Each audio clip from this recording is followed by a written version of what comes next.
You hear me? Right. So I think it's just you and me, Claire, today, but I'm just going to go through it anyway. Okay. And hopefully we'll get a few more people join us in a moment. But again, so just starting week 3 now. So far, what we've really kind of spoke about or kind of tried to understand is this framework here, whereas week 1 is really just understanding kind of how much we're eating. And I think this is the most important thing because you've probably seen a lot of these diets before where, let me just open this up actually, where to achieve some sort of calorie deficit or to lose weight, there's lots of different approaches to do this. And if I'm really honest, it doesn't matter that much which one you choose. It really comes down to like preference and ultimately whether you get results. And what we'll discuss today a little bit as well with the carbohydrates and fat, you'll see how often it's just a method to reduce the calories or kind of the amount that you're eating. So again, keto, you're reducing carbohydrates. If it fits your macros, similar to what we're doing now, again, it's kind of reducing kind of the amount that you're eating. Paleo, reducing kind of processed food will in itself reduce the calories you're eating. Slimming World, again, quite low fat, again, similar kind of method. Intermittent fasting, reducing the feeding window. Though just again, by nature, you're going to reduce how much you eat. And volumetrics, again, I quite like this one. This is just very high fiber diets, which in itself acts as a calorie control method to help you lose weight. So we really need to kind of focus on those calories to begin with, which we've looked at in week 1. And the problem with this, if you just look at it, there's a famous study with the Twinkie diet, and there's a professor in America, and he lost weight where all he ate was literally kind of cakes, these Twinkies. And it just showed as well, you can lose weight just by eating shit. Now, the problem with that is that you're going to lose muscle mass, you're not going to be healthy, and obviously we don't want that long term. And that's the reason why we next look at protein. And the reason why we look at protein is again to help keep muscle mass. And we know the importance of that when it comes to fat loss because it acts as a sponge to keep more carbohydrates. You're going to burn more calories. Again, particularly important for ladies when they start hitting that kind of perimenopause, menopause. So that's the reason why we focus on the kind of protein next. Now we get into this step 3. Okay, this is where we're going to have to start focusing a little bit or thinking about your carbohydrate and also your fat numbers. Now, if I'm honest, it doesn't really matter if you choose to go high carb and low fat or high fat and low carb. The point here is that you just need to stay within your calories, hit your protein targets, and it doesn't really matter about the rest. The problem is making sure, or the issue that you need to be aware of is making sure that you don't go high carb and high fat. That's where we really start to get problems. So if you think about a lot of the foods that are high in both, so biscuits, cakes, pies, pastries, all these types of foods, they're very high in carbs and very high in fats. And ultimately, they're going to be high in calorie. They're going to be hyper palatable. You're going to want to eat them. So it's very difficult to stay within the calories. So what you need to start thinking about here that if your carbs come up, bring your fat down. Likewise, if your fat comes up, we've got to start bringing the carbohydrates down. And what I'm going to do today really is get you to start understanding what method might suit you best, which option you want to choose, and really just give you a bit of justification for doing either. So when it comes to carbohydrates, again, we'll go through this in a moment, is really we're looking to match your carbohydrates with your activity level. Now, you don't actually need carbohydrates. However, they are used for high intensity exercise. Again, I'll go through this in a moment. So for those of you doing any sort of sports, high intensity exercise, you're going to need more carbohydrates. Whereas if you're not doing as much, you're probably not going to need to warrant as much. And when it comes to fat as well, we just need to hit a certain amount from a health perspective. So I guess which one do you choose? Kind of what's better? And you'll see this a lot, kind of which is better, kind of low carb or low fat. And it's especially apparent at the moment. You've got keto, you've got carnivore, Slimming World as well. That's kind of fairly low fat and that still works for people. Keto works for people, but it also doesn't work for people. So which is best? Now, this was actually quite a big study at the time. I remember this came out as it was really, really good. And what it did, it compared, I'm not going to go too sciencey, but I think it's really important to understand this, is it compared people on a low carb diet and people on a low fat diet. And it was over 12 months. And what made it really good is that they matched the protein. And the problem with a lot of other studies is that if they compare low fat to low carb, they won't keep the protein the same. So for example, if you drop the fat but kept protein high and you didn't keep the protein high in a carb diet, then the high protein fat diet would work better. Whereas what this did really well is they kept it consistent. So it was almost like for like. So the calories were the same, the protein was the same. It's just they adjusted the carbohydrates and fat. So, well, I haven't got anyone to ask, but Claire, what do you think? Who do you think lost the most amount of weight over the 12 months? I think probably both the same because they're both, is it like deficit? Yeah, you're right. So Good answer.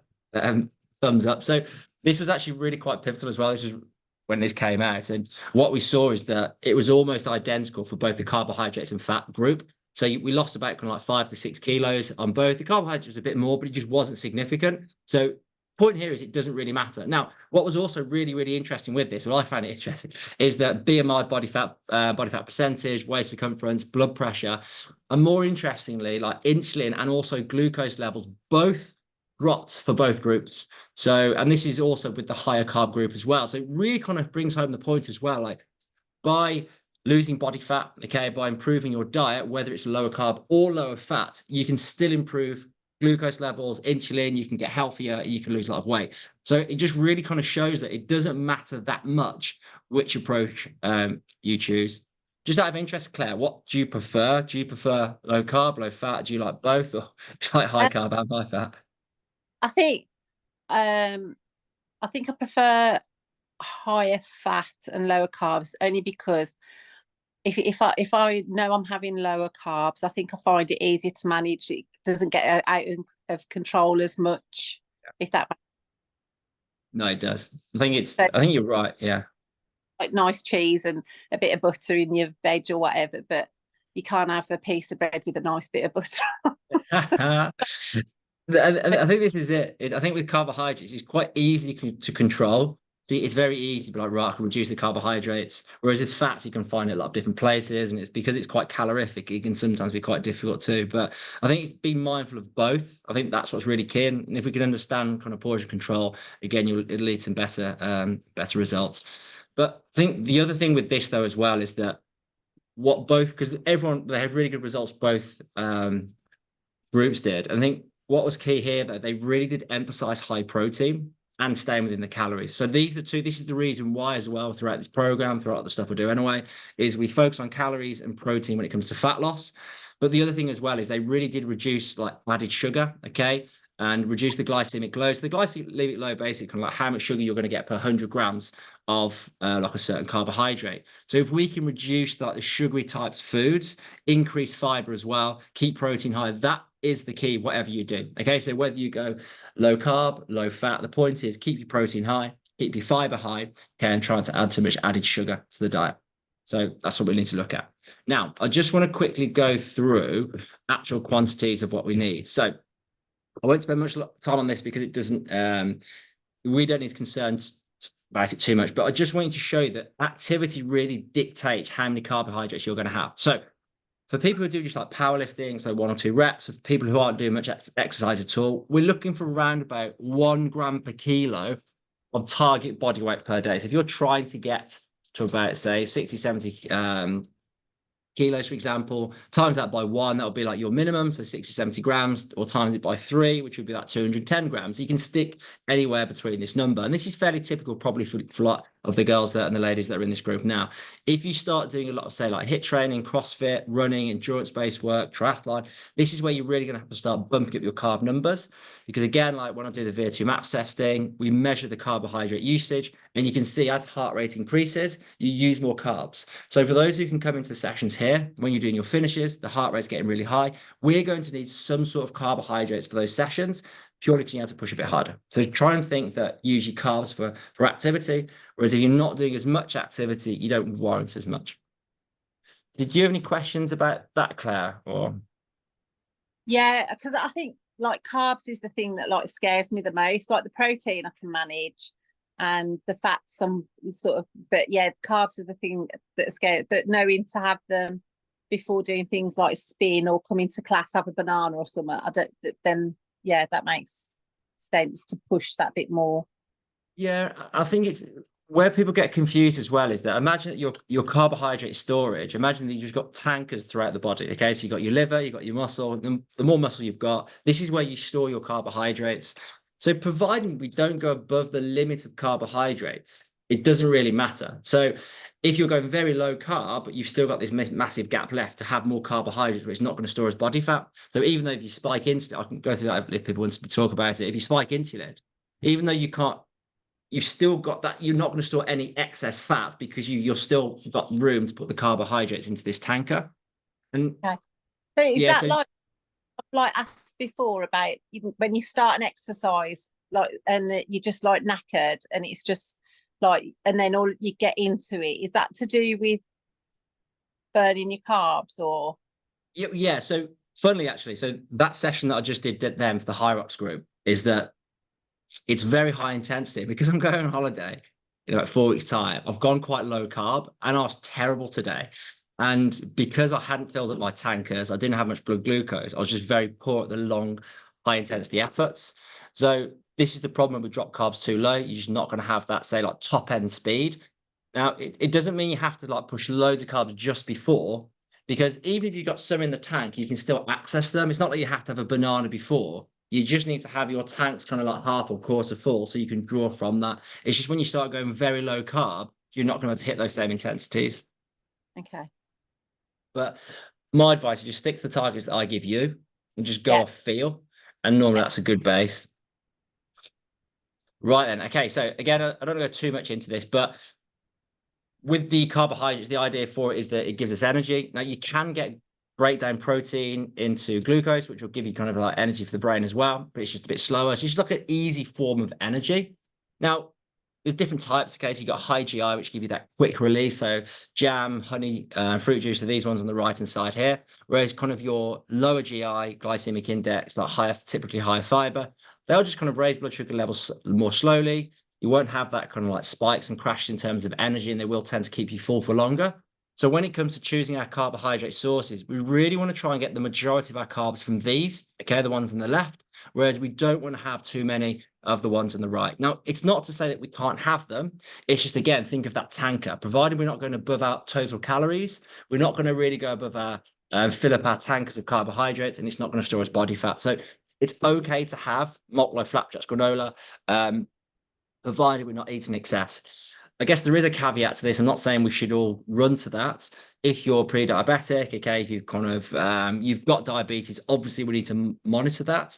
But we know that very low calorie diets, even though when we contain carbohydrates and sugars, we can still bring blood sugar levels down, or chronic blood sugars levels down, and blood glucose. So, did you have any questions about that, Claire, at all? Or No, no, no. I don't have a huge amount of sugar. If I have sugar, like, I don't have sugar in tea or coffee or anything. So if I get sugar, it's from a curly whirly or like a little chocolate or something like that. But yeah, and keep doing that. I think again, it's that we want to try and reduce the palatability of food. And when you start adding the sugar and the salt to things, you crave that more and more. So it's just trying to dampen that where possible, and you're not going to need it as much. And it is challenging to do. And I won't go through this much at all, really. I think this is just from a chapter in the book that I've done. It's just that this just really kind of shows what you need your different energy sources for. So for the carbohydrates, it's really that kind of endurance. It's a high intensity work. Whereas you're doing that a lot of low intensity kind of walking, we just don't use carbohydrates as much. So it just gives you a bit of an idea when to push them up, when to pull them down. But don't worry about any of this, if I'm going to be perfectly honest. If we just think, stay within the calories, hit your protein numbers, don't let it go above that with the carbs or fat, we'll be in business.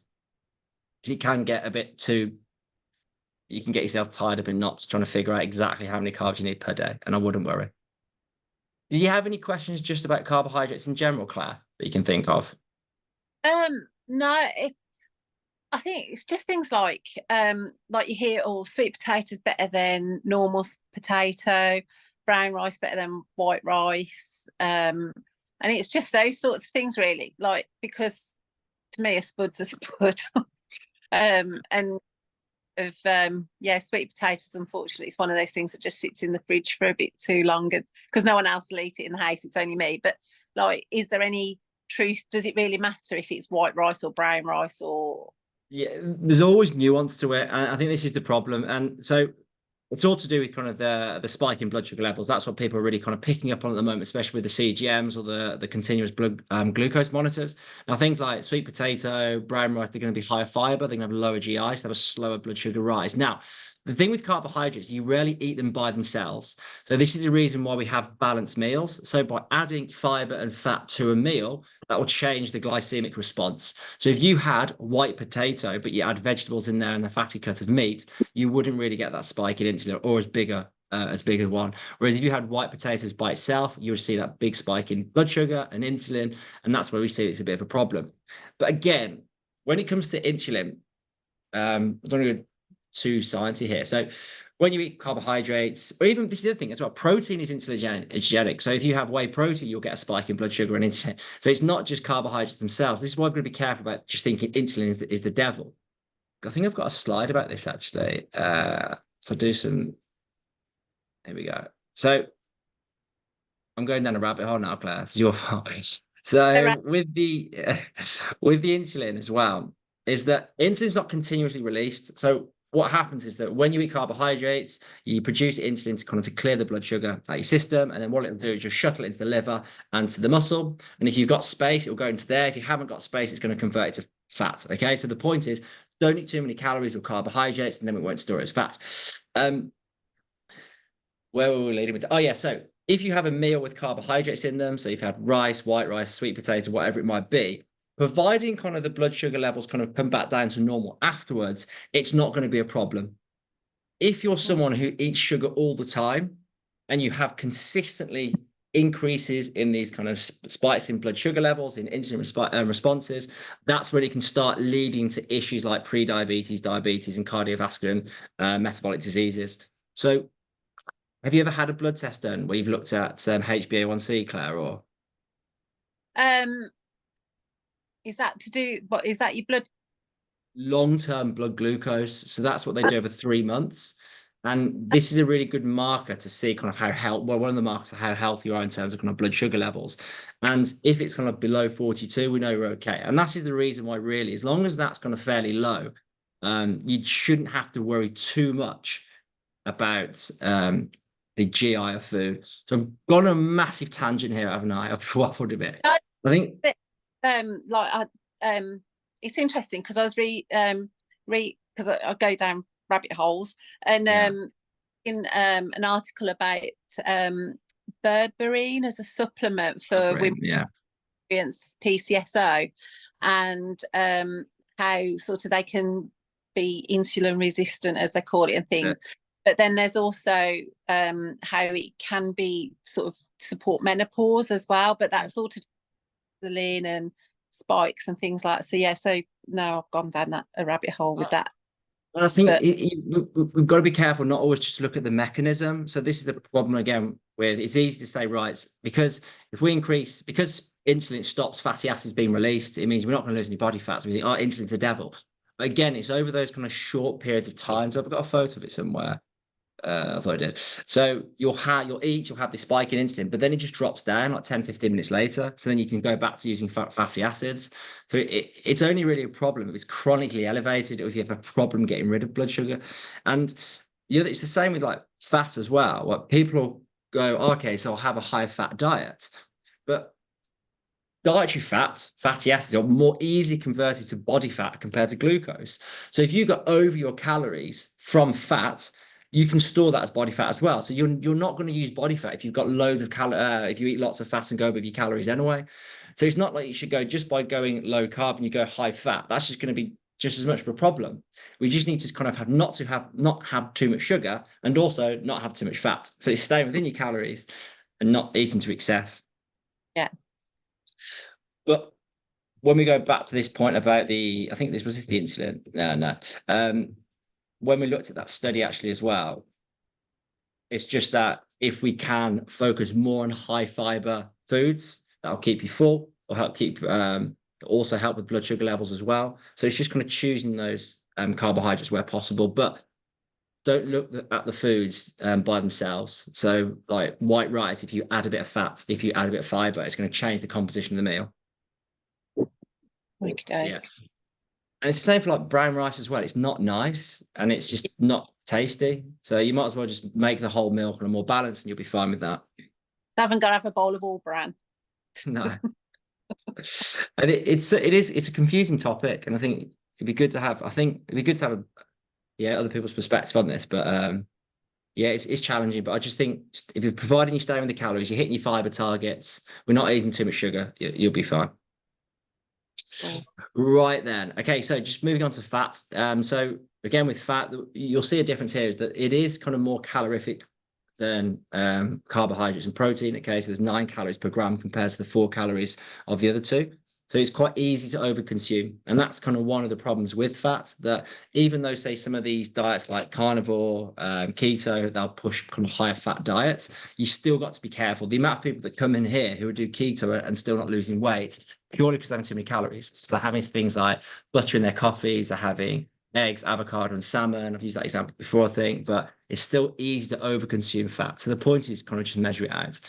It is healthy, okay. And just in terms of how much you should have, like the typical recommendation is around about 0.8 to 1 grams per kilo of target body weight. So if you look on your in-body score, the top right, what they think you could be at that 20%, just times that by 1, it'll give you a rough idea about how much fat you should have. If you do more like a keto approach, you could go slightly higher fat, but again, you're gonna have to bring the carbohydrates down. In terms of where you should get your fats from, you should. It's difficult, this is because people are showing now that saturated fat's probably not quite as bad as people thought, but I've got to be a bit careful with what I recommend here. Providing you, again, within your totals, it shouldn't matter too much. However, it's prudent, or it makes sense to focus more on foods that are high in omega-3s, okay, so your unsaturated and polyunsaturated fats, because again, we know that there are more health benefits associated with these types of fatty acids. So try not to have too much saturated fat. But what we're beginning to see is that there's a bit of nuance to hear this as well, where it might not matter as much if we're still within our calories. I think the one thing that we do want to try and reduce, though, is these trans fats, such things like your margarines, high deep fried foods as well, because we know there's some clear kind of links with that and poor health as well. Do you have any questions about fat, Claire? Or We're pretty like low. We only use olive oil. Mm. And like if we have butter, we have proper butter, but we're not big fryers anyway. So if we get fat, it tends to be like cheese or what's in milk or yogurts, and so we don't use a huge amount and try and keep it to the good ones. I think exactly. It's just prudent to do that, and it just makes sense. I know, again, a lot of the keto people say, "Yeah, saturate's fine." I just don't think just the research is equivocal at the moment, where we just don't know yet. So it's just, you've got to be careful with that. And there's the person who started the carnivore diet is now getting loads of poor health. So we've just got to be careful to say, yeah, saturate's fine, go ahead. And I'm not a clinical dietitian here. Again, I'm not a doctor. Speak to your doctor if you're kind of worried about this. But from what I see, stay within your calories. Don't go mad with the fat. Get most of them from omega-3s if possible, like oily fish, avocados, seeds, and things like that. Fab. So just the key points then really is stay within the calories. And this doesn't mean you have to track, but the point is don't eat in excess. Really focus on keeping that, hitting those protein targets as well. In terms of what dictates carbohydrate and fat usage, it's going to be activity. Typo there, and also personal preference. Okay, so go with what you prefer.